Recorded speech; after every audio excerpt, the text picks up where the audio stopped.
Salut les gueux et les gueuses, aujourd'hui nouvelle vidéo. Alors, une vidéo un petit peu sympathique, la première édition vous avez plu, donc on va réitérer ça. Comme d'hab, j'en ai marre, hein, j'en ai marre, on va littéralement vers des informations en ce moment sur les réseaux, donc je vais attraper mon réseau favori. Sur TikTok, le problème de TikTok c'est bourré d'enfants, le problème c'est qu'on accorde autant d'importance à quelqu'un qui écrit, tu sais pas s'il a 15 ans ou s'il en a 25, et mine de rien ça change tout. Tu me diras sur Insta aussi, mais tu peux au moins te cacher derrière une photo.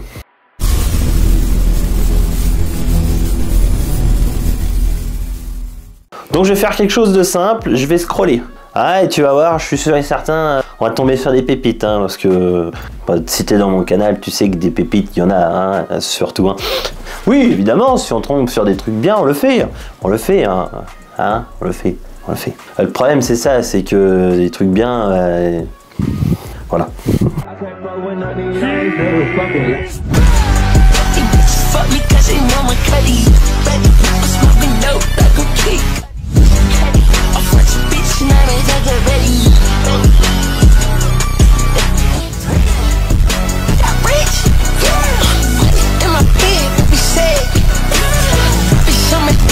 Il m'a fallu 5 secondes, littéralement 5 secondes. Alors évidemment, ce sont des trucs totalement basiques, hein. Mais on en a déjà parlé en réel et je crois qu'on l'a fait dans pas mal de vidéos non plus. Mais vous savez, ce petit truc de poignet là, sur la fin des extensions triceps, hein, je sais pas si tu sais, mais ton poignet il est pas relié à ton triceps. Par contre, est-ce que vraiment il faut qu'on en parle ou pas? Parce que là, mon triceps il se passe rien. Donc que tu fasses dans tous les sens. Bon voilà, il suffit de faire 5 secondes sur Insta et c'est parti. On continue. Je te trouve vraiment bizarre, tu sais. Cette façon de parler, ce n'est pas toi, je te reconnais pas. Tout ça sonne faux. Comment t'expliquer? C'est comme si tu essayais. Alors voilà un truc drôle, ça c'est pareil, c'est sur l'extension triceps, il fait pas le coup du poignet, il n'y aura pas de triceps c'est sûr. Le côté Dark Sasuke, la vie c'est de la merde, on fait de la muscu. Les gars, c'était bien pour Lorenzo Baker, mais là aujourd'hui, non, si t'as une vie pourrie, en règle générale, bon évidemment on vient pas me sauter sur la gueule, il y en a qui ont pas de chance, mais tu fais ce qu'il faut pour t'en sortir quoi. Donc ce genre de réel là, vraiment, comme dit Johan Paps, hein, parce que ouais, je regarde des vidéos de Johan Paps avec ma femme, non, 2024, arrête, vraiment arrête, t'es chiant, on s'en bat les couilles en plus, on s'en bat les couilles. Combien de temps de repos faut-il prendre entre chaque série? Est-ce qu'il est mieux de prendre 1, 2 ou 3 minutes de temps de repos? D'après plusieurs études, un temps de repos inférieur à 1 minute ou 1 minute 30 diminue la synthèse de protéines myofibrillaires et ne laisse pas suffisamment de temps à ton système nerveux pour récupérer. Ce qui fait que lors de ta prochaine série, tu activeras moins d'unités motrices et donc moins de fibres. C'est pourquoi un temps de repos supérieur à 1 minute 30, 2 minutes te sera favorable si tu souhaites prendre de la masse musculaire parce qu'il ne diminuera pas ta synthèse de protéines. Il laissera suffisamment de temps de repos à ton système nerveux pour te permettre en plus de tout ça de soulever plus lourd sur ta prochaine série. Bon, c'est littéralement le 3e réel, hein. Tout ce que je vous ai scrollé, on l'a gardé. Donc voilà, encore une fois, c'est pas que le conseil est mauvais, c'est qu'il est beaucoup trop général. Un temps de repos, déjà d'une, il est propre à chacun. Donc fiez-vous d'abord à votre respiration. Reprenez votre série lorsque votre respiration est totalement revenue à la normale. Votre cœur, lui, va mettre 20 minutes à revenir à la normale. Donc fiez-vous à votre respiration. Et vous verrez que pour beaucoup, même sur de gros exercices, vous allez prendre parfois moins de 2 minutes. Surtout les débutants, on s'entend. Un temps de repos, il est lié aussi à l'intensité que tu y mets. Et je suis désolé, lorsque tu fais un exercice sur par exemple un deltoïde postérieur, hein, donc un muscle qui est tout petit, non, tu vas pas prendre 40 kilos pour faire de l'oiseau, ok? Même si tu vas à fond et que ça brûle à mort, déjà regarde bien, ta respiration elle sera très peu impactée. Pourquoi? Parce que c'est pas un exercice qui demande énormément de nerveux. Donc un peu de bon sens les mecs, hein, encore une fois, et fiez-vous surtout à votre respiration. C'est vrai que la musculation, ça peut être le remède comme le poison à la fois, tu vois. Surtout quand t'es bon en musculation, tu peux vachement utiliser ça un peu comme une drogue, tu vois. Genre, vu que c'est un peu tout ce que tu sais faire de mieux, tu peux te réfugier dans ça et tu veux aller hyper deep dans le truc et au final tu pars aussi en couille, tu vois. Moi typiquement, le moment où j'étais le plus shredded, je pense c'est le moment où j'étais le plus bas mentalement ever, genre. Mais le fait d'avoir un truc à chase, tu vois, genre toujours chase un peu cette sécheresse, bah, ça me donnait une direction, tu vois, qui était malsaine, mais j'avais une direction, tu vois. Alors pareil, je crois que c'est un type connu en plus. Ah, celui qui a posté ça? Ah ouais, c'est lui qui a... Bah ça doit être un de ses podcasts. Je trouve ça vachement toxique. Encore une fois, ça rejoint Dark Sasuke, là. C'est bien, hein. Ok, c'est cool, mais la musculation, ça doit être comme tous les autres sports. Vous devez être bien dans votre tête, en fait. Si vous voulez performer, vous êtes bien dans votre tête. Bumstead, parce que je prends Bumstead, parce que c'est la référence de tout le monde. Et en même temps, ça devrait être une référence pour le coup. Bumstead, il combat pas ses démons. Hein. Bumstead, il a une femme, il va avoir un enfant, il a une entreprise multimillionnaire. Genre, tout va bien, ok? Et ça devrait être la normalité, ok les gars? C'est pas... ça, ce genre de discours, j'ai beaucoup de mal. Alors... C'est bien quand t'as 15 ans, 16 ans, parce que la vie c'est de la merde et que ta mère t'a puni de console. Mais c'est tout quoi. Quand vous avez 18, 19 ans les gars, oh, c'est du sport. T'as déjà vu Shane Bolt te dire ah, la vie c'est de la merde, je vais aller courir et courir plus vite parce que le vent va nettoyer mes chakras. Non, calme-toi. Ce que la partie du corps que vous préférez entraîner dit sur vous. Partie 2, les bras. Vous êtes probablement un fan de split car comme ça vous pouvez faire les bras 2 fois plus par semaine. Vous avez des gros bras et vous en êtes fier. Les jambes, vous êtes un psychopathe, votre bodybuilder préféré c'est Tom Platz et vous avez un RM monstrueux au squat. Ou vous êtes une femme et c'est l'une des séances que vous ne rateriez pour rien au monde car vous voulez avoir des grosses fesses. Like, abonne-toi. Ah, on tombe vraiment sur des pépites, hein, je te le dis. Donc là, en gros, il te dit que si tu as des gros bras, tu aimes faire les bras. Ah ben, bon, les gars, j'ai des gros bras, j'ai pas fait les bras pendant 4 ans. Bon, t'as bien compris qu'on se fout un petit peu de ta gueule, encore une fois. Ça, ce genre de réel, pareil.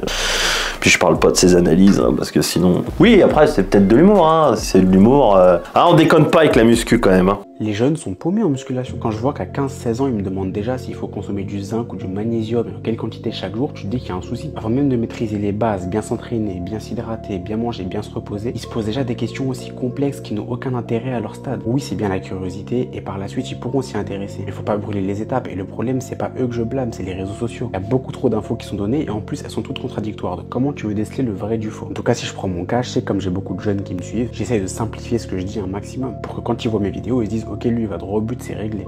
Et ça, c'est très vrai. Et là, je vais faire le vieux con, mais il y a 12 ans, quand j'ai commencé, je crois que YouTube n'existait pas. Et on a commencé tout bêtement par des forums. Alors, c'était la fin des forums, puisque YouTube est arrivé très vite. Après, on a eu l'avènement de Thibaut InShape pendant 2000. C'est comme l'avènement du Capé, mais version muscu. On se basait sur des mecs qui avaient déjà beaucoup d'expérience, en fait. Et on remettait jamais leur savoir en question parce que eux avaient fait. Ils avaient fait et on avait bien compris déjà à l'époque, je te parle de ça comme s'il y avait 30 ans, mais il y a seulement 12 ans. Et on était sur les forums et oui, on acceptait ce que les anciens nous disaient puisque notre seule source, c'était des mecs qui avaient réussi dans la musculation à construire un physique. Hein. Aujourd'hui, malheureusement...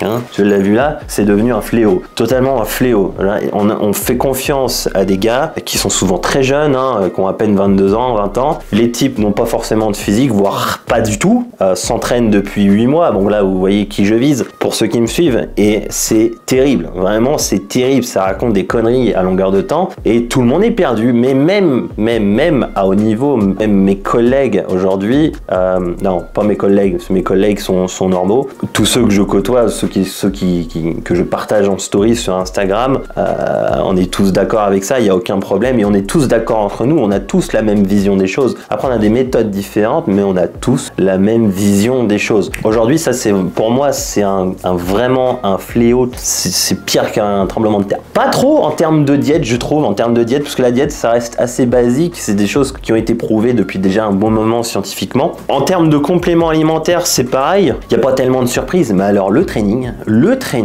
aujourd'hui on fait confiance à des types qui ne s'entraînent pas. Et je le répète tout le temps, mais c'est devenu, comme dirait l'autre, mon cheval de bataille. Ouais, c'est quelque chose que je ne comprends pas. Vraiment faire confiance à des types qui ne s'entraînent pas. Et je vise personne, je vise tout cela. Vraiment, tous. Encore une fois, il y a 12 ans, on faisait confiance à des types qui avaient réussi, même sous chimie. Parce que même sous chimie, faut comprendre ce que tu fais. Hein, et mine de rien, c'est pareil. Si t'es pas trop con et que tu t'entraînes pendant des années sans aucune source d'information, au bout d'un moment, quand tu vois que les choses ne fonctionnent pas sur toi, tu changes de méthode. Techniquement, si t'es malin, tu changes de méthode. Donc, voilà, en 12 ans, la méthode, tu peux la comprendre. À la salle, on ne part pas tous sur le même pied d'égalité. Au développé couché, une personne avec de longs avant-bras et une cage thoracique étroite ne parcourt pas du tout la même distance qu'une personne avec des avant-bras courts et une cage thoracique épaisse. Au squat, des fémurs longs sont un désavantage. au soulevé de terre, de long bras et de grande main. La morphologie n'est pas une excuse à tout, mais elle donne des avantages non négligeables. Découvre pour quel exercice tu es fait ou pas fait sur l'application Morphy. Bon bah ça évidemment, si t'es là, c'est que t'as compris ça, hein. C'est un petit peu la base de la chaîne finalement. Ouais, je lui fais un petit peu de pub. Je sais pas qui c'est, mais ça a l'air bien. Voici les propos tenus par Marianne James, chanteuse et jury d'un incroyable talent. C'est lamentable. Ainsi que le docteur Emmett Brown. Muscu à fond. Attends-toi à voir quelque chose qui décoiffe. Pour avoir des corps en V, hein, à 14-15 ans, avec des protéines, etc., ça flingue les reins. C'est vraiment très très problématique. Hein. Donc ça, c'est message de santé publique. Quand ils vont arrêter, ça va. Ils vont devenir gros. Ils vont devenir gros. J'ai donc 1 minute pour faire mon analyse. Bon alors on a, vous l'avez tous vu, hein, j'imagine, ça a fait le tour des réseaux. Marianne James, donc la chanteuse, la gueuleuse là, qui te donne des conseils de nutrition. Bon, tout le monde y a tapé dessus, mais personne n'a tapé sur le mec, je trouve. Je trouve ça un petit peu sexiste, je vous l'avoue. Hein, vraiment, je sais que, voilà, c'est mon point de vue. Personne n'a parlé du mec. Vraiment, je l'ai vu nulle part. Il dit des conneries aussi, parce que c'est lui qui dit la connerie. C'est Marianne qui dit oui, mais c'est lui qui dit la bêtise. Et personne n'y a tapé dessus. Alors, bon, c'est sûr que quand on est là à dire des conneries sur un plateau télé, tu sais vraiment que, bon, évidemment, il a un cerveau à la hauteur de sa coiffure. Que sueñas con poderme ver, mujer, ¿qué vas a hacer? Decídete pa' ver si te quedas o te vas. Oh putain, faut qu'on parle de ça, les gars. Se muscler la mâchoire. Alors, il y a beaucoup de choses à dire. Déjà, d'une, t'es bodybuilder normalement, ok? Si t'es bodybuilder, tu fais que bouffer, hein. J'ai pas souvenir de voir McHungle Deal avec une tête de hamster. Mais le problème de ça, je trouve, c'est que c'est en train de tourner vraiment comme les gonzesses. Ils ont eu le droit à ça il y a déjà plusieurs années, hein. Mais nous, on est en train littéralement de donner des complexes aux gamins. Avec absolument tout, hein. Et ça en fait partie. Maintenant, il faut avoir le visage carré, qui est la plupart du temps génétique. Il faut absolument avoir le visage carré, sinon tu manques de virilité. Et ils te vendent ça comme quelque chose de fabuleux. Alors je veux bien les voir avec tous les matins avec leur truc dans la gueule en train de serrer les dents, hein. Évidemment, t'as compris qu'on se fout de ta gueule, je pense. Et là, il y a tous les débiles qui vont certainement voir cette vidéo et qui vont me dire oui, Pierre, ça fonctionne, c'est génial. Écoute, techniquement, si tu t'entraînes fort, parfois il y en a qui utilisent des serre-dents, des protège-dents, ok? Ton protège-dents, il est là pour que tu puisses serrer les dents. Techniquement, ça t'augmente la force. Je sais pas souvenir de voir ces mecs-là avec un visage carré. Pourtant, ils doivent faire ça bien plus longtemps que lui. Ça n'a pas l'air de bien fonctionner. Les avant-après sont basés sur avant et après la puberté, voire même avant et après l'après-testo, hein? Pour certains, on s'entend. Laisse jamais personne te dire que tu n'es pas capable. Si tu as un rêve, tu dois le protéger. Protège-le, ton rêve. C'est important. Tu verras que les gens incapables d'y arriver feront tout pour te décourager. Et surtout, fais des vidéos ralenties dans la salle de sport, c'est super important. Il y a une malédiction dans le monde de la muscu que personne n'arrive à éviter et qui a terminé la carrière de plusieurs athlètes.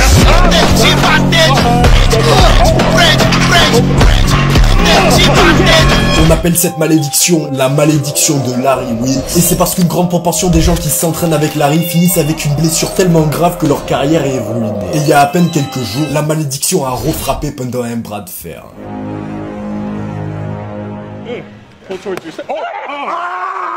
Rien que le bruit, ça me fait mal pour lui.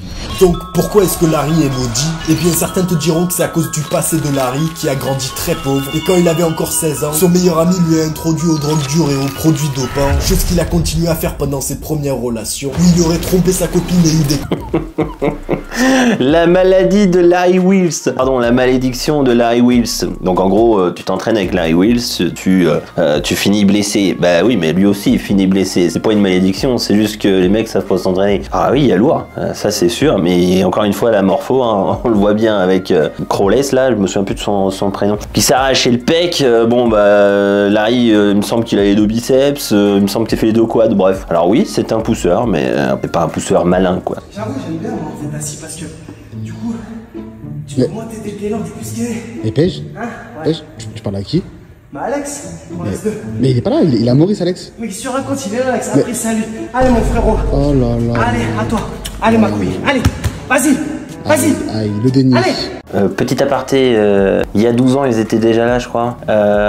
C'est toujours pas faire d'élévation latérale. Revenons sur le sujet de la reverse diet. Mais comment on fait surtout? Donc je pense qu'en fait le nom qui vous donne la réponse, c'est une diète inversée, si on devait traduire en français. Donc tu fais exactement l'inverse de ce que tu as fait pour ton déficit, mais tu l'amènes dans un surplus. Donc pendant ta reverse diet, tu fais un miroir. C'est ce que je dis quand j'ai pas envie que ce soit trop compliqué. Semaine moins 2, t'as descendu à 2002, bah semaine plus 2, bah tu remontes à 2004. Tu fais vraiment l'inverse de ta diète et c'est comme ça que ça fonctionne et c'est aussi simple que ça. C'est vrai. La reverse diet, c'est quelque chose qui fonctionne comme ça. Et il y a d'autres personnes aussi qui fonctionnent différemment où c'est difficile à tenir, donc on repasse directement en maintenance. Il y a plusieurs choses. Mais je voulais vous donner mon avis sur Lucas parce qu'on me pose souvent la question. Alors j'ai un grand respect pour Lucas, ça fait des années qu'il s'entraîne. Je n'adhère pas à ce qu'il fait ou qu'il donne comme conseil, mais n'empêche rien que c'est quelqu'un qui s'entraîne, qui diète. Donc voilà, j'ai un grand respect pour ça. Mais voilà, j'adhère pas à ces principes que pour moi il oublie souvent la morpho-anat. Puis c'est tout, mais j'ai rien contre lui. Tu ne seras jamais énorme et sec. Bon, jouons carte sur table. Si t'es un pratiquant naturel de muscu, ça va être très compliqué d'être énorme et sec à la fois, voire impossible. Parce que la règle, elle est toute simple. Soit t'es massif, mais du coup, t'es rarement très sec, ou alors soit t'es sec, mais du coup, t'es forcément beaucoup moins massif. Pour prendre de la masse, par exemple, il faut manger. Et je parle pas de quelques salades, mais plutôt des montagnes de poulet, de riz et d'œufs. La conséquence, t'as de la masse, certes, mais avec un supplément de gras que même le meilleur des filtres Instagram n'arriverait pas à cacher. Et pour être sec, c'est le cheminement inverse. Il faut être en déficit calorique en mangeant beaucoup moins qu'en prise de masse. Certes, on perd du gras, mais généralement pas mal de masse musculaire également. Ce qui fait que tu seras sec, mais pas massif. Et d'ailleurs, il y a un repère tout simple pour savoir à peu près jusqu'où tu peux aller en étant sec naturellement. Tu prends ta taille et tu gardes les dizaines que tu convertis en kilos. Par exemple, tu fais 1m75, bah ton potentiel naturel sec, il est à 75 kg. Voilà. Après, ça vaut ce que ça vaut, c'est à prendre avec des pincettes. Il y a évidemment toujours des exceptions, notamment si tu fais du sport depuis tout petit. Mais en gros, ça donne à peu près un repère pour savoir jusqu'où tu peux aller. Alors, ce genre de propos, c'est toujours casse-couille. Même si à la fin, il a nuancé, mais il a nuancé pour dire de la merde au final. C'est faux, évidemment que c'est faux.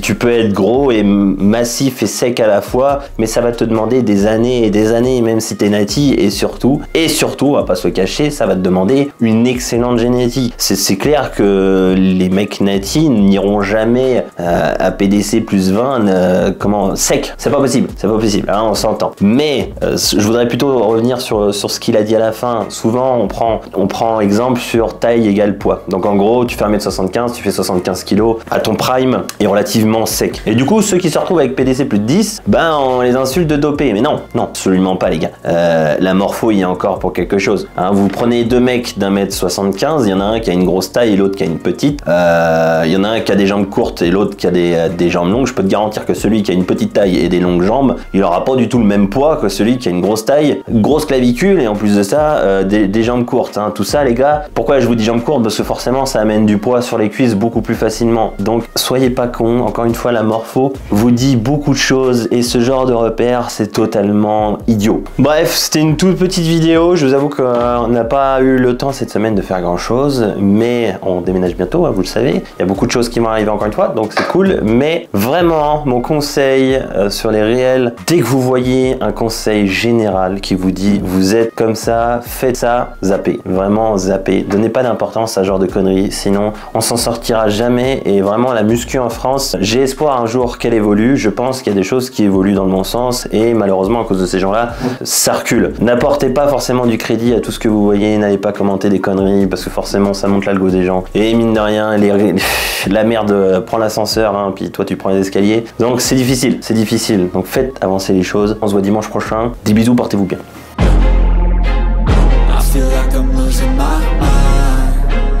Everybody in the world blind. Please Lord give me a sign.